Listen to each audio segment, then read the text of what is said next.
Hello बच्चों, आप सब कैसे हैं। आशा करती हूँ कि आप सब ठीक होंगे। बच्चों, आज हम क्लास 6 का चैप्टर नंबर 3 नादान दोस्त पढ़ने जा रहे हैं। बच्चों, चैप्टर पढ़ाने से पहले मैं तुम्हें थोड़ा सा प्रेमचंद जी के बारे में बताना चाहती हूँ। प्रेमचंद जी का जन्म सन 1880 में लम्हे वाराणसी में हुआ था और इनकी मृत्यु सन 1936 में हुई थी। ये एक बहुत ही फेमस उपन्यासकार और कहानीकार रहे हैं। बच्चों, इन्होंने लगभग 12 उपन्यास और कम से कम 300 कहानियाँ लिखी हुई हैं। बच्चों, इनका सबसे फेमस उपन्यास गोदान, कभी ना कभी किसी ना किसी ने सुना ही होगा। इनका उपन्यास जो है गोदान बहुत ही फेमस उपन्यास है जो कि किसान के जीवन पर आधारित है। तो चलिए, अब हमने प्रेमचंद जी के बारे में जान लिया और अब हम पाठ की शुरुआत करते हैं। केशव के घर कार्निस के ऊपर एक चिड़िया ने अंडे दिए थे। केशव और उसकी बहन श्यामा दोनों बड़े ध्यान से चिड़ियों को वहां आता जाता देखा करते। सवेरे दोनों आंखें मलते कार्निस के सामने पहुंच जाते और चिड़िया दोनों को वहां बैठा पाते। बच्चों, केशव के घर एक कार्निस के ऊपर जो है एक चिड़िया ने अंडे दिए थे। कार्निस यानी कि दीवार का एक हिस्सा जो बाहर निकला होता है, जैसे हम छज्जा भी बोल सकते हैं। तो वहाँ पर जो है चिड़िया ने जो है अंडे दिए थे। उनको जो है वो सवेरे सवेरे उठते और उनको कुछ भी नहीं सूझता और वो सीधा आंखें मलते मलते उनको देखने पहुंच जाया करते थे कि वो कैसे होंगे। उनको देखने में दोनों बच्चों को ना मालूम क्या मज़ा मिलता। दूध और जलेबी की सुध भी ना रहती थी। दोनों के दिल में तरह तरह के सवाल उठते। अंडे कितने बड़े होंगे, किस रंग के होंगे, कितने होंगे, क्या खाते होंगे, उनमें बच्चे किस प्रकार निकल आएंगे, बच्चों के पर कैसे निकलेंगे, घोंसला कैसा है। लेकिन इन बातों का जवाब देने वाला कोई भी नहीं था। न अम्मा को घर के काम धंधों से फुर्सत थी, न बापूजी को पढ़ने लिखने से। दोनों बच्चे आपस में ही सवाल जवाब करके अपने दिल को तसल्ली दे लिया करते थे। बच्चों, यहाँ पर जो है उन अंडों को जब तक उन्होंने श्यामा और केशव ने नहीं देखा था तो उनके मन में ना जाने कितने तरह तरह के सवाल उठते कि आखिर अंडे कैसे होंगे, कितने बड़े होंगे, किस रंग के होंगे, है ना, उनमें से बच्चे कैसे निकलेंगे, वो फिर कैसे उड़ेंगे। तो ये सारे तमाम सवाल जो है उनके मन में घूमा करते थे और उन सवालों का जवाब देने वाला भी कोई नहीं था, क्योंकि अम्मा तो अपने काम में लगी रहती थी और बाबूजी अपने काम में। श्यामा कहती, क्यों भैया, बच्चे निकलकर फुर से उड़ जाएंगे। केशव विद्वानों जैसे गर्व से कहता, नहीं री पगली, पहले पर निकलेंगे, बगैर परों के बच्चे बेचारे कैसे उड़ेंगे। श्यामा, बच्चों को क्या खिलाएगी बेचारी। केशव इस पेचीदा सवाल का जवाब कुछ ना दे सकता। इस तरह 3-4 दिन गुजर गए। दोनों बच्चों की जिज्ञासा दिन पर दिन बढ़ती जा रही थी। अंडों को देखने के लिए वे अधीर हो उठे थे। उन्होंने अनुमान लगाया कि अगर ज़रूर बच्चे निकल आए होंगे, अब तो ज़रूर ही बच्चे निकल आए होंगे। वो अंदाज़ा लगा रहे क्योंकि अब तो काफ़ी दिन हो गए हैं। बच्चों के चारे का सवाल अब उनके सामने आ खड़ा हुआ था। अब बच्चों के चारा मतलब उनके खाने पीने की बात थी। अब बच्चे तो अब बहुत ज़्यादा परेशान होंगे कि वो छोटे छोटे बच्चे आ गए होंगे, अब वो बेचारे क्या खाएंगे। तो ये सवाल जो है उनके दोनों के मन में, किसके मन में, श्यामा के मन में और केशव के मन में घूम रहा था कि आखिर बच्चे क्या, जो चिड़िया के बच्चे हैं वो क्या खाएंगे। चिड़िया बेचारी इतना दाना कहाँ पाएगी कि सारे बच्चों का पेट भरे। गरीब बच्चे भूख के मारे चूं चूं करके मर जाएंगे। इस मुसीबत का अंदाजा करके दोनों बच्चे घबरा उठे। दोनों ने फैसला किया कि कार्निस पर थोड़ा सा दाना रख दिया जाए। श्यामा खुश होकर बोली, तब तो चिड़ियों को चारों के लिए कहीं भी उड़ना नहीं पड़ेगा, है ना। केशव, नहीं, तब क्यों जाएंगी।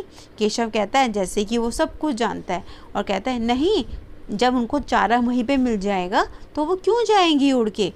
श्यामा, क्यों भैया, बच्चों को धूप ना लगती होगी।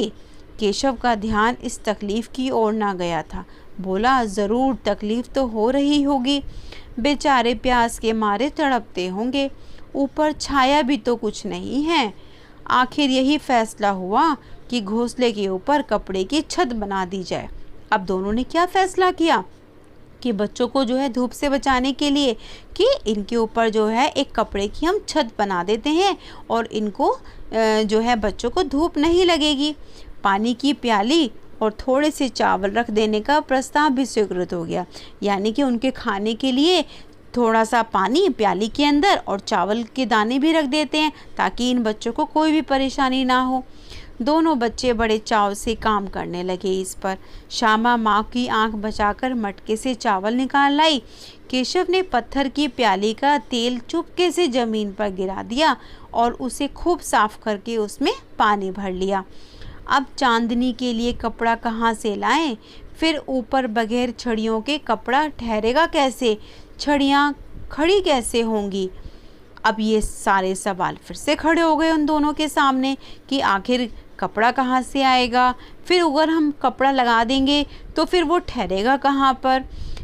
तो इन दोनों बच्चों के मन में ये सारे सवाल घूमने लगे। तो चलिए आगे देखते हैं। केशव बड़ी देर तक इसी उधेड़-बुन में रहा। आखिरकार उसने यह मुश्किल भी हल कर दी। श्यामा से बोला, जाकर कूड़ा फेंकने वाली टोकरी लेकर आओ। अम्मा जी को मत दिखाना।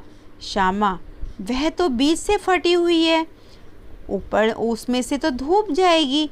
केशव ने झुंझलाकर कहा, तू टोकरी ला, मैं उसका सुराख बंद करने की कोई हिम्मत निकालूंगा। हिम्मत मतलब कोई ना कोई तरकीब निकालूंगा। श्यामा दौड़कर टोकरी उठा लाई। केशव ने उसके सुराख में थोड़ा सा कागज ठूस दिया। तब टोकरी को एक टहनी से टिकाकर बोला, देखें, ऐसे ही घोंसले पर उसकी आड़ कर दूंगा, तब कैसे धूप जाएगी। अब उसने क्या करा, केशव ने कि टोकरी रखी और उसकी जो है ऊपर एक मतलब कपड़ा रख दिया टहनी से टिकाकर और कहा कि देखो अब कैसे धूप जाएगी। श्यामा ने दिल में सोचा, भैया कितने चालाक हैं। गर्मी के दिन थे, बाबूजी दफ्तर गए हुए थे, अम्मा दोनों बच्चों को कमरे में सुलाकर खुद भी सो गई। लेकिन बच्चों की आंखों में नींद कहाँ? उन्हें तो चिंता किसकी हो रही थी? बच्चों, उन्हें तो अंडों की चिंता हो रही थी। अम्मा जी को बहलाने के लिए दोनों दम रोके, आंखें बंद किए, मौके का इंतज़ार कर रहे थे। जो ही मालूम हुआ कि अम्मा जी अच्छी तरह से सो गई हैं, दोनों चुपके से उठे और बहुत देर से दरवाज़ों की सिटकनी खोलकर बाहर निकल आए। अंडों की हिफाजत की तैयारियां होने लगी। केशव कमरे से एक स्टूल उठा लाया, लेकिन जब उससे काम न चला तो नहाने की चौकी लाकर स्टूल के नीचे रख दी और डरते डरते स्टूल पर चढ़ गया। क्योंकि उसने स्टूल क्यों रखा? क्योंकि वो कार्निस पे रखे अंडों को नहीं देख पाता, तो इसलिए उसने नीचे पहले स्टूल रखा, चौकी रखी और उसके ऊपर क्या रखा? स्टूल रखा, ताकि वो कार्निस पे रखे हुए अंडों को अच्छे से देख सके। श्यामा दोनों हाथों से स्टूल पकड़े हुए थी। स्टूल चारों टांगे बराबर ना होने के कारण जिस तरफ ज़्यादा दबाव पाता था जरा सा हिल जाता। उस वक्त केशव को कितनी तकलीफ उठानी पड़ती थी, यह उसी का दिल जानता था। दोनों हाथों से कार्निस पकड़ लेता और श्यामा को दबी आवाज़ से डांटता, अच्छी तरह से पकड़, वरना उतर कर मारूंगा। मगर बेचारी श्यामा का दिल तो ऊपर कार्निस पर था। बार बार उसका ध्यान उधर चला जाता और हाथ ढीले पड़ जाते। केशव ने जैसे ही कार्निस पर हाथ रखा, दोनों चिड़ियाँ फुर से उड़ गई। केशव ने देखा कार्निस पर थोड़े से तिनके बिछे हुए हैं और उन पर 3 अंडे पड़े हैं। जैसे घोंसले उसने पेड़ों पर देखे थे, वैसा कोई घोंसला नहीं है। श्यामा ने नीचे से पूछा, क्या बच्चे हैं भैया? क्या मतलब कितने बच्चे हैं भैया? केशव ने कहा, 3 अंडे हैं, अभी बच्चे नहीं निकले। श्यामा कहती है, ज़रा हमें दिखा दो भैया, कितने बड़े हैं? केशव, दिखा दूंगा, पहले जरा चिथड़े ले आ। चिथड़े मतलब जो पुराने फटे हुए कपड़े होते हैं, नीचे बिछा दूं, बेचारे अंडे तिनकों पर पड़े हुए हैं। श्यामा दौड़कर अपनी पुरानी धोती फाड़कर एक टुकड़ा ले आई। केशव ने झुककर कपड़ा ले लिया, उसकी कई तह करके उसे एक गद्दी बना दी और उसे तिनकों पर बिछाकर 3 अंडे धीरे से उसके ऊपर रख दिए। गद्दी किस लिए बनाई थी? श्यामा ने केशव ने गद्दी किस लिए बनाई? ताकि अंडों को कोई भी तकलीफ ना पहुँचे। श्यामा ने फिर कहा, हमको भी दिखा दो भैया। केशव, दिखा दूंगा, पहले जरा वह टोकरी तो दे दो, ऊपर छाया कर दूं। श्यामा ने टोकरी नीचे से थमा दी और बोली, अब तुम उतर आओ भैया, मैं भी देख लूं। केशव ने टोकरी को एक टहनी से टिकाकर कहा, जा दाना और पानी की प्याली ले आ, मैं उतर आऊं तो मैं तुझे दिखाऊं। श्यामा प्याली और चावल भी ले आई।